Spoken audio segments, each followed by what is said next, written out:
Hello viewers, কেমন আছেন সবাই? আজকে আমি আপনাদের জন্য নিয়ে এসেছি শীতকালীন একটি সবজি দিয়ে ভাজির রেসিপি। আজকের রেসিপি হচ্ছে মূলা দিয়ে আলু ভাজি। তো চলুন দেখা যাক ভাজিটা কিভাবে করা যায়। এখানে আমি কিছু মূলা এবং আলু কুচি করে কেটে নিয়েছি ভাজির জন্য। তারপর আমি কড়াইতে কিছু চিংড়ি মাছ, কিছু পেঁয়াজ এবং কাঁচামরিচ দিয়ে দিয়েছি। এখন আমি দিয়ে দিলাম কিছুটা সরিষার তেল দিয়ে পেঁয়াজ কাঁচামরিচটা ভালো করে একটু ভাজা ভাজা করে নিচ্ছি। যখন ভাজা ভাজা হয়ে যাবে তখন এই মূলা এবং আলুটা ধুয়ে ভালো মতো পরিষ্কার করে রেখেছিলাম সেটা এর ভিতরে আমি দিয়ে দিলাম। এই যে দেখুন আমি এর ভিতরে দিয়ে দিয়েছি।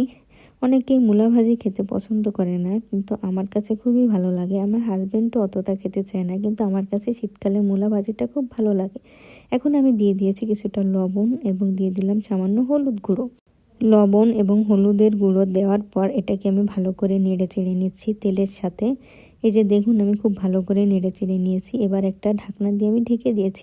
পানি দেওয়া লাগবে না, এই গায়ের পানিতেই ভাজা হয়ে যাবে। দেখুন আমার মূলা ভাজিটা অলমোস্ট প্রায় হয়ে গিয়েছে এবং কালারটা কি সুন্দর এসেছে এবং ভাজা ভাজাও হয়ে গিয়েছে। বোঝা যাচ্ছে যে মূলা ভাজিটা প্রায় হয়ে গিয়েছে।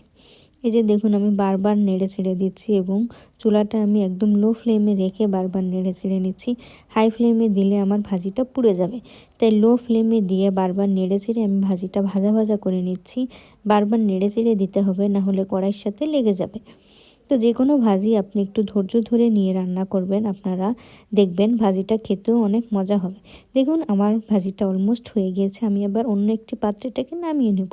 এই যে দেখুন আমি অন্য একটি পাত্রে এটাকে নামিয়ে নিয়েছি। আপনারা শীতকালে এই ভাজিটা করে খাবেন, অনেক মজা লাগবে। মূলা ভাজি এভাবে করলে আপনাদের খুবই ভালো লাগবে। তো আমার ভিডিও ভালো লাগলে আপনারা লাইক কমেন্ট শেয়ার করবেন এবং আমার পেজে গিয়ে একটু ফলো দিয়ে আসবেন। তো আজকে এ পর্যন্তই বন্ধুরা, আল্লাহ হাফেজ।